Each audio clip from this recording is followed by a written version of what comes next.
So next one is, आज का topic बनने वाला है फॉर्मूला और compounds. Okay, first of all दो कॉलम आप इसमें बना सकते हैं, एक और आप इसमें लिखिए नेम और दूसरी ओर में इसका फॉर्मूला ना, दूसरे पोर्शन पर। तो first of all name, name तो एक कंपाउंड और इसका क्या फॉर्मूला होगा उसको आप लिखेंगे। तो फर्स्ट ये बन गया आपका वाटर, क्या फॉर्मूला होता है वाटर का? हाँ, H2O। वाटर का फॉर्मूला हो गया आपका H2O, H2। ये तो डेली नीड है। दूसरा carbon dioxide, carbon dioxide, carbon dioxide. बाद में हम ये भी देखेंगे कि ये फॉर्मूले किस तरीके से बन रहे हैं, जब आयन वाले पोर्शन में जब जाएंगे तो उसके बाद भी आपको ये समझ में आएगा। Carbon dioxide simply CO2 as a routine work. तो sulphur dioxide, sulphur dioxide, sulphur dioxide. तो ऑक्सीजन डाई का मतलब कितने हो गए? दो, और डाइऑक्साइड ना क्या बनेगा? SO2। क्या बनने वाला है? SO2, sulphur dioxide. कुछ नई चीजें आपको यहाँ पर मिलेंगी। Next one is ammonia, next one is ammonia. तो ये है आपका NH3, NH3। अमोनिया का फॉर्मूला होता है NH3। हाँ, next one hydrogen chloride, hydrogen chloride, hydrogen chloride. इसको आप जानते हो HCl, HCl हाइड्रोजन है और साथ में क्या है? क्लोरीन है, तो उसका नाम हो गया आपका hydrogen chloride, hydrogen chloride. Again hydrogen chloride. और इसमें अच्छा एक एलिमेंट्स ना, अगर आप इसमें एक कॉलम और बनाते हैं एलिमेंट्स प्रेजेंट, कौन कौन से, ऐसा अगर आप चाहें, वैसे तो पता ही चल रहा है आपको, एलिमेंट्स प्रेजेंट, एलिमेंट्स प्रेजेंट। ये कॉलम आप बनाना चाहे तो बना सकते हैं, अदरवाइज ठीक ही है। तो कौन कौन है इसमें? एक आपको मिलेगा हाइड्रोजन एंड दूसरा कौन है? ऑक्सीजन ना। यहाँ आपको क्लोरीन सॉरी कार्बन और साथ में कितना हो जाएगा आपका? ऑक्सीजन। कार्बन एंड ऑक्सीजन इस तरीके से आपको लिखना है, कार्बन एंड ऑक्सीजन। इसमें आपको क्या दिखा? सल्फर और साथ में क्या है? ऑक्सीजन। अगेन इसमें क्या है? नाइट्रोजन और एंड इसके साथ में है हाइड्रोजन। इसमें क्या हो गया आपका? हाइड्रोजन एंड उसके साथ में क्या है? क्लोरीन, उसके साथ में जाएगा क्लोरीन।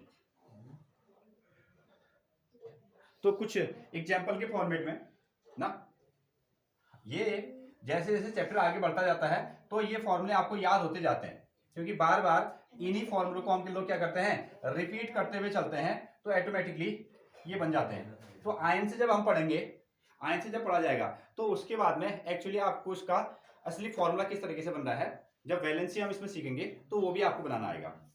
अभी तो जस्ट एग्जाम्पल के फॉर्मेट में आप इसको लिख रहे हैं कि कुछ कंपाउंड हम जानते हैं और उनके ये फॉर्मूले हैं, ठीक है। तो इस वाले कंसेप्ट में हम कैलकुलेट कर सकते हैं मॉलिक्यूलर मास के लिए। मॉलिक्यूलर मास, कोई भी मॉलिक्यूल है तो उसका मास कितना होगा ना।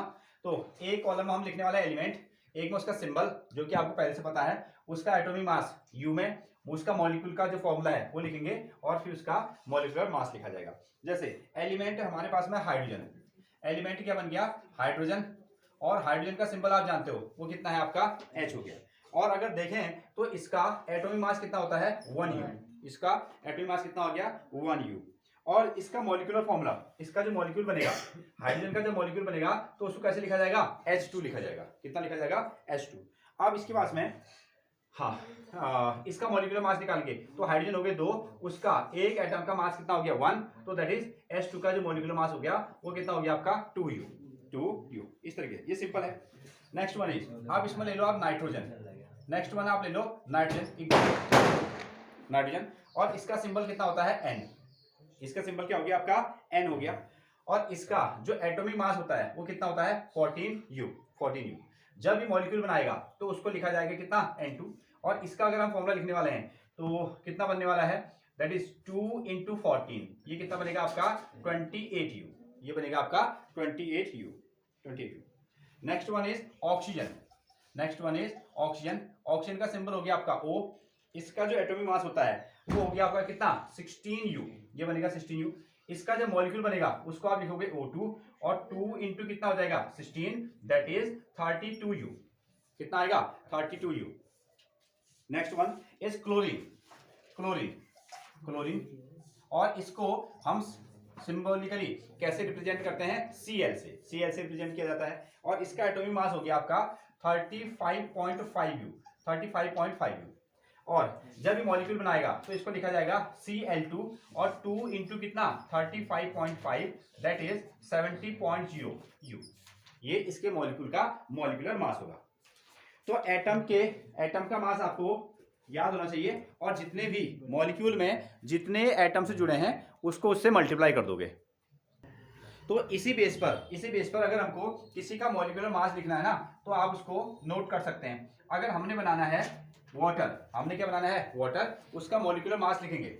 तो वाटर आपने लिखा, इसका सिंबल क्या बन गया H2O, ठीक है। वाटर एक कंपाउंड बन गया, एक मॉलिक्यूल बन गया, वाटर का एक मॉलिक्यूल है। ये क्या है हाइड्रोजन और ऑक्सीजन का कॉम्बिनेशन है, हाइड्रोजन और ऑक्सीजन का कॉम्बिनेशन। हम चाह रहे हैं कि वाटर का मॉलिक्यूलर मास कितना होता है। हाइड्रोजन कितने हैं 2 हैं, एक हाइड्रोजन का मॉलिक्यूलर मास कितना हो गया 1, और हाइड्रोजन कितने हैं इसमें 2 हो गए। अगेन इसके साथ में ऑक्सीजन का मॉलिक्यूलर मास, ऑक्सीजन का कितना होता है 16, ये आपने इसको 16 ले लिया, और कितना आ गया 2 + 16 = कितना 18 U।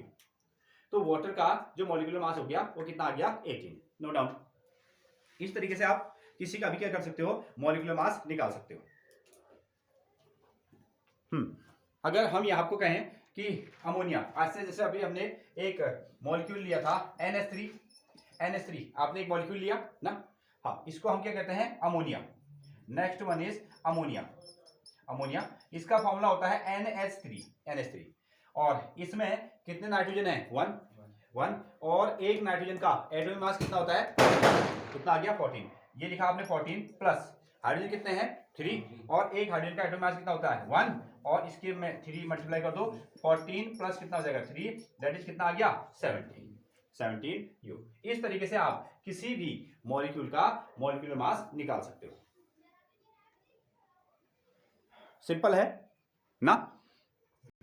अगर हमने एक एग्जांपल लिया किसका सल्फ्यूरिक एसिड ना, सल्फ्यूरिक एसिड, इसका क्या करो इसका मॉलिक्यूलर मास निकालो। तो इसका फॉर्मूला होता है कितना H2SO4, ये हो गया आपका सल्फ्यूरिक एसिड ना, नो डाउट। तो हाइड्रोजन कितना होता है, हाइड्रोजन का एटॉमिक मास कितना हो गया 1, और इसको मल्टीप्लाई कर देना 2 हाइड्रोजन से, प्लस सल्फर का एटॉमिक नंबर कितना होता है 16, ठीक है, और एटॉमिक मास कितना होता है 32, एटॉमिक मास हो गया आपका 32।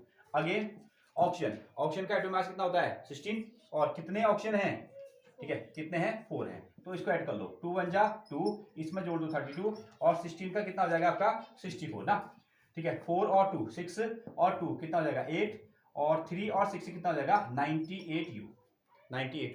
और इसी तरीके से आप इसको निकालो HCl का मॉलिक्यूलर मास फाइंड करो, नो डाउट। तो इनकी जरूरत हमको कैलकुलेशन में पड़ती है। तो अगला टॉपिक होगा आपका आयंस। तो आयंस के बारे में हम थोड़ा सा डिस्कस करेंगे। फर्स्ट ऑफ ऑल कोई भी जो एटम होगा ना, एटम के पास में हम अगर एटम का स्ट्रक्चर बनाते हैं, ध्यान दीजिएगा, एटम का जो स्ट्रक्चर बनेगा वो कुछ इस तरीके से बनेगा। हमने उसको एक स्फेरिकल शेप दे दिया, कोई भी एक एटम है तो उसका शेप कैसा हो गया स्फेरिकल, लगभग ऐसा आपने मान दिया स्फेरिकल शेप में वो एटम होगा, ठीक है। हमने क्या किया इसके बारे में हमने जब डिस्कशन किया या रीड किया या एक्सपेरिमेंट किया, तो हमको यहाँ क्या मिलते हैं there are 3 types of particles, 3 तरीके के पार्टिकल्स हमको यहाँ को देखने को मिलते हैं, ठीक है। फर्स्ट ऑफ ऑल एक तो क्या हो गया इसका सेंटर, इसका क्या हो गया सेंटर, और सेंटर में हमको 2 पार्टिकल मिलेंगे। एक तरह के पार्टिकल को हम क्या कहेंगे न्यूट्रॉन्स, और दूसरे तरह के पार्टिकल को हम क्या कहेंगे प्रोटॉन्स कहेंगे, दूसरे को हम प्रोटॉन कहेंगे। और उसके बाद में एक तरह के जो पार्टिकल्स होते हैं वो क्या करते हैं इसके चारों ओर रिवोल्यूशन करते हैं, और उनको हम लोग क्या कहते हैं इलेक्ट्रॉन। तो यहाँ सिंपली आयंस में हम फिर जाएंगे, तो एक जो एटम है ना एन एटम कंटेन्स, आप इसको लिख सकते हो an atom contains 3 types of particles. इसके पास में 3 तरीके क्या होते हैं पार्टिकल्स होते हैं, और उनका नाम क्या है, उनका नाम है इलेक्ट्रॉन्स। एक हो गया आपके इलेक्ट्रॉन्स जिसको आपको ई सिंबल से ऐसे शो करते हो, एंड और दूसरे क्या हो जाएंगे आपके प्रोटॉन्स, दूसरे हो जाएंगे आपके प्रोटॉन्स, उसको P+ से आप डिनोट करते हो। और तीसरे तरीके के जो पार्टिकल्स हैं उसको आप क्या कहते हो न्यूट्रॉन्स। तो उनके पास में कोई भी चार्ज नहीं है, तो आप सिंपली उसको N से डिनोट कर देते हो, क्लियर है। हाँ, फर्स्ट ऑफ ऑल अब इसमें हमने ये देखा ना, इलेक्ट्रॉन के पास में जो इलेक्ट्रॉन है उसके पास में नेगेटिव चार्ज होता है, और जो सेंटर में पॉजिटिव प्रोटॉन्स होते हैं उनके पास में क्या होता है पॉजिटिव चार्ज, सुन रहे हैं? तो इनके पास में नेगेटिव चार्ज और इसके पास में क्या होता है पॉजिटिव चार्ज। अब कितने नेगेटिव चार्ज कितने पॉजिटिव चार्ज, तो आंसर है same numbers of negative charge and same number of positive charge. एक एटम के पास में जितने नेगेटिव चार्ज होंगे मतलब कि जितने इलेक्ट्रॉन होंगे उतने ही प्रोटॉन होंगे, ठीक है, जितने प्रोटॉन होंगे उतने इलेक्ट्रॉन होंगे। इस तरीके से जो नेट चार्ज होगा वो कैसा होगा जीरो, ऐसा आप कह सकते हो ना। और ऐसा भी कह सकते हो न्यूट्रल नॉर्मल पोजीशन पर एक जो एटम है वो कैसा है न्यूट्रल हो गया ना। हाँ, तो ऐसा आप लिख सकते हो एनी एटम, ठीक है, eight normal state, eight normal position, normal state, eight normal state any atom has same number of electrons and protons, same number of electrons and protons, same number of electrons and proton. तो जितने भी electron होंगे उतने ही protons भी इसके पास में क्या होते हैं सेम नंबर होते हैं। इस तरीके से हम क्या कह सकते हैं एक जो एटम है, ठीक है, दैट इज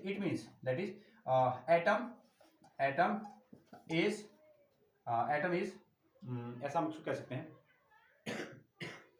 ठीक है, एटम इज न्यूट्रल स्टेट।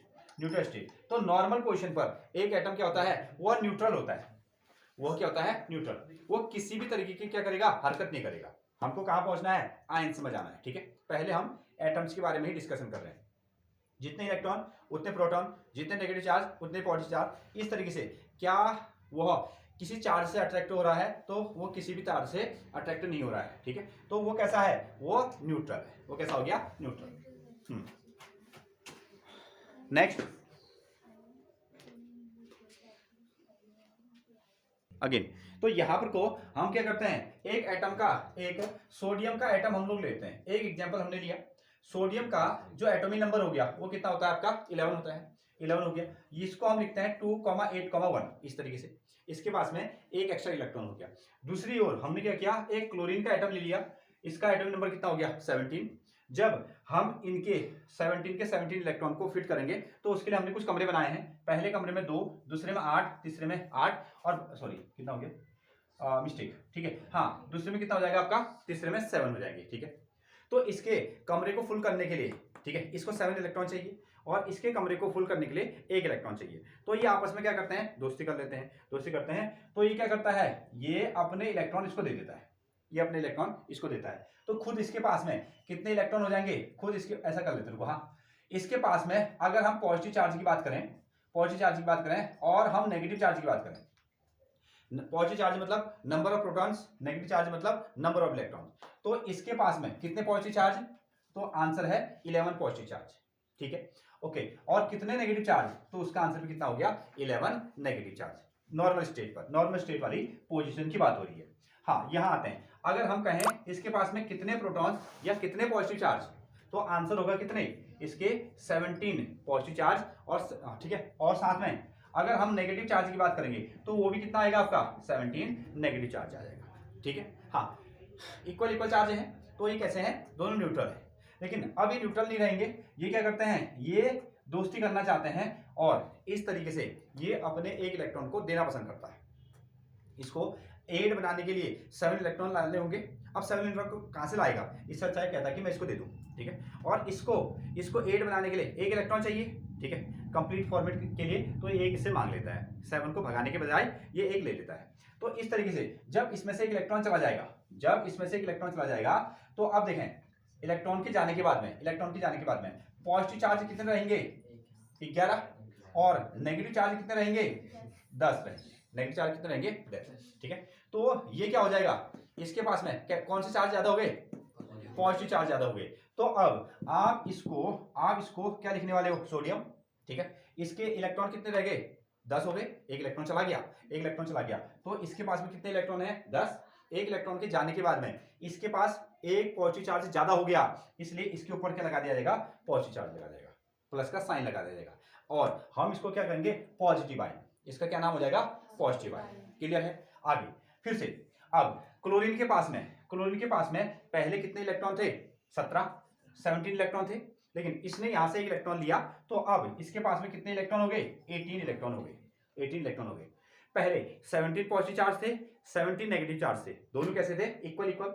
जैसे इलेक्ट्रॉन यहां आया, जैसे इलेक्ट्रॉन यहां आया तो कितने इलेक्ट्रॉन हो गए? 18। एक इलेक्ट्रॉन ज्यादा हो गया, एक नेगेटिव चार्ज ज्यादा हो गया, इसलिए हम इसके ऊपर से क्या लगाएंगे? नेगेटिव चार्ज लगा देंगे। ठीक है, तो अब हम इसका क्या नाम रखेंगे? Negative ion. क्या नाम कहेंगे? Negative ion. ठीक है, हाँ, हमारा मेन टॉपिक क्या चल रहा है? आयंस। तो आयंस होते क्या है? तो आयंस क्या है? आयंस एटम ही है। आयंस क्या है? एटम ही है, लेकिन उसके ऊपर से आपने क्या लगा दिया? चार्ज लगा दिया। ठीक है, अगर पॉजिटिव चार्ज लगाया है तो इसका मतलब वो पॉजिटिव आयन कहलाएगा, और नेगेटिव चार्ज लगाया है तो कैसा कहलाएगा? नेगेटिव आयन कहलाएगा। ठीक है, एक चीज। दूसरी चीज, इसमें आने और जाने का काम किसका है? इलेक्ट्रॉन का। हमेशा आने और जाने का काम इलेक्ट्रॉन का होगा। इसका मतलब क्या होगा? नेगेटिव चार्ज ही आएगा, नेगेटिव चार्ज ही जाएगा। ठीक हो गया। अगेन दूसरा, पॉजिटिव चार्ज नहीं जाएगा, क्योंकि वो क्या है? सेंटर पर है। वो क्या हो गया? आपका सेंटर पर हो गया। ठीक है, तो कोई भी जो आयन है वो क्या है? एटम ही है।